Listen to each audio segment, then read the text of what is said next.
Indonesia adalah bagaimana kemudian orang-orang dengan sangat santainya, bahkan musibah-musibah orang lain pun diviralkan di media massa. Seolah-olah diviralkan di media sosial. Seolah-olah dia tidak punya beban atas musibah yang didapatkan orang lain. Itu adalah perilaku-perilaku yang tidak etis, yang sangat berbahaya, yang kemudian menunjukkan dia tidak bisa menempatkan teknologi, komunikasi, dan informasi secara bijak.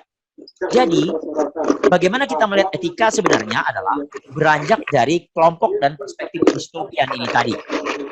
Nah, bagaimana kelompok distopian yang sangat was-was dan khawatir dengan penggunaan media sosial itu tadi?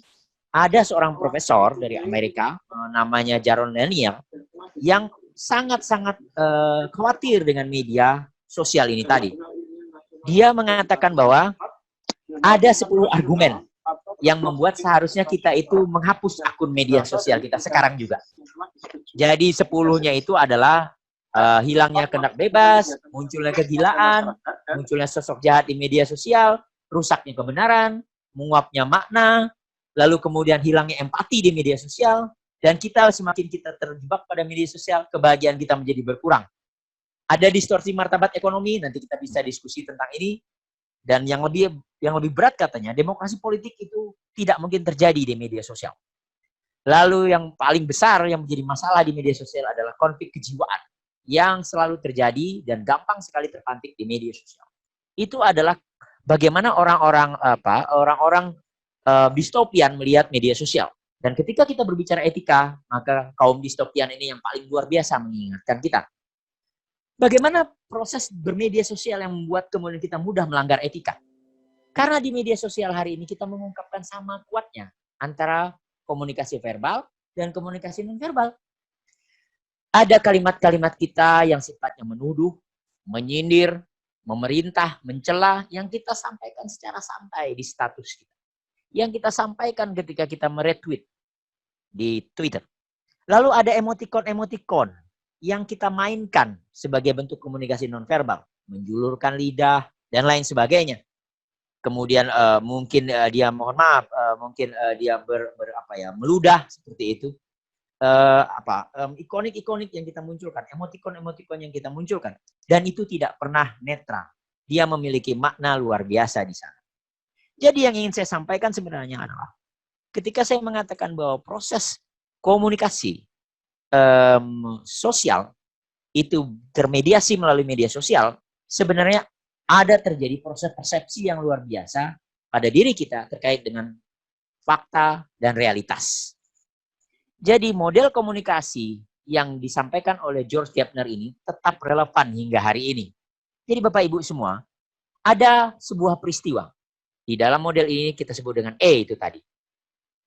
Nah, ketika peristiwa itu ingin kita maknai dalam kepala kita, muncullah yang disebut dengan persepsi. Jadi bukan peristiwanya, tapi persepsi kita atas peristiwa. Dalam konteks persepsi itulah, tersedia begitu banyak konteks pilihan, ketersediaan konteks pilihan.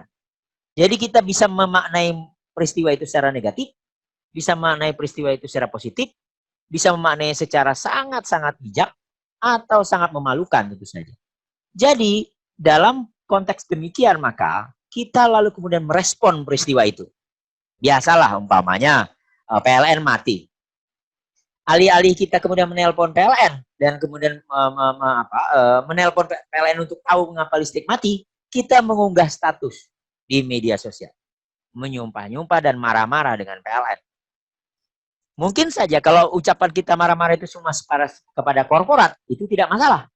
Tapi ketika marah-marahnya diikuti dengan kebencian kita juga mungkin, mohon maaf ini dalam sebuah kasus umpamanya, kita tahu bahwa kepala perusahaan itu, kepala PLN itu mungkin dari etnik tertentu. Tiba-tiba kita memasukkan perspektif etnik. Tiba-tiba kita masukkan satu kata etnik di dalam status Facebook kita umpamanya. Dalam status Twitter kita. Maka itu akan segera menjadi masalah. Peristiwanya tadi sederhana. Lampu mati. Tapi kemudian ketika kita mengunggah status di media sosial, dia menjadi begitu bergeser. Inilah yang disebut dengan dimensi cara dan kendali dalam berkomunikasi.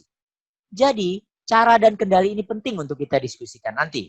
Ketika Bapak Ibu semua mulai berpikir untuk membuat status. Mulai mencoba dengan emosi membuat status. Berarti apa? Ketika membuat status, kita berpikir ini cuma kemarahan pribadi. Nggak bisa Bapak Ibu semua. Begitu kemarahan pribadi itu dilempar ke publik, melalui apa yang disebut dengan media sosial tadi, dia tidak lagi menjadi sebuah kemarahan pribadi, tapi berpotensi menjadi sebuah kemarahan yang berimplikasi pada perspektif identitas. Nah, ini nanti yang akan kita bicarakan ketika kita bicara tentang bagaimana persepsi itu dipengaruhi oleh politik-politik identitas. Betul kata Francis Fukuyama itu dalam bukunya terbaru, Identity, bahwa proses peradaban saat ini sangat dikaitkan erat dengan identity. Kita tiba-tiba mencap seseorang dengan identitasnya, baik kesukuannya, baik kelompoknya, baik komunitasnya, baik bagaimana posisinya dalam sebuah organisasi. Jadi ketika kita membuat bagaimana mengomentari sebuah organisasi kita pun, sebenarnya kita menempatkan diri kita dalam kedewasaan dan kebijakan. Karena kita sedang berkomunikasi dengan orang banyak yang memiliki kepentingan dengan organisasi itu. Mungkin kita hanya sekadar marah dengan organisasi itu, tapi kemarahan kita tidak bisa bersifat personal lagi ketika kita tumpahkan di media sosial. Ketika kemarahan kita secara personal dimuntahkan di media sosial, maka sifat kemarahannya tidak lagi bersifat personal, tapi bersifat sosial. Nah, begitu dia bersifat sosial, hati-hati. Karena bola yang kita lempar sudah tidak bisa kita tarik kembali. Namanya tadi irreversible. Jadi sebelum kita tahu cara mengendalikan, maka berpikir ulanglah tentang apapun yang kita lemparkan di media sosial. Banyak sekali Bapak Ibu semua prinsip-prinsip normatif di media sosial. Jadi kalau nanti pertanyaannya tentang bagaimana cara kita membuat status dan sebagainya, itu bisa kita lakukan dalam pelatihan yang lebih teknis. Tapi yang ingin saya sampaikan dalam koridor pemantik diskusi ini sebenarnya adalah bagaimana prinsip agar kita mendewasakan diri untuk menjaga dan sadar bahwa proses komunikasi kita di media itu membutuhkan waktu dan pengalaman agar kita menjadi lebih dewasa untuk bermedia sosial. Bapak Ibu semua, pilihan kedewasaan ini sangat penting. Mengapa? Kalau kita berbicara dengan teman-teman kita yang akrab secara interpersonal, kita tidak terlalu mementingkan perasaannya. Karena kita sudah akrab. Tapi ketika proses komunikasinya kita pindah ke media sosial, maka kita tidak sedang bercerita dan berkomunikasi dengan teman-teman kita lagi. Kita berkomunikasi dengan jutaan orang di dunia. Dan dengan demikian, perasaan, emosi dari jutaan orang itu tidak bisa kita deteksi sesederhana kita mengerti perasaan dan emosi teman bicara kita secara interpersonal. Jadi dibutuhkan waktu dan pengalaman untuk seperti ini. Nah, dalam konteks itu saya ingin mengingatkan untuk menciptakan kedewasaan bagi kita sebagai netizen dalam bermedia sosial. Ada dua cara kita mendewasakan diri. Pertama, mendewasakan diri dengan prinsip empati dan hati nurani, dengan kesadaran bahwa saya sedang bercerita, saya sedang membuang status kepada seluruh orang, berjuta-juta manusia, sehingga kita menjadi lebih empatik. Oh, jangan-jangan nanti tersinggung. Oh, jangan-jangan ini saya menyebar kebohongan. Oh, jangan-jangan ini saya lagi emosi. Nah, seperti itu. Bahkan dalam proses komunikasi antar orang pun, kita diminta untuk menunda proses komunikasi ketika kita sedang emosi. Karena itu berbahaya sekali. Itu prinsip yang pertama.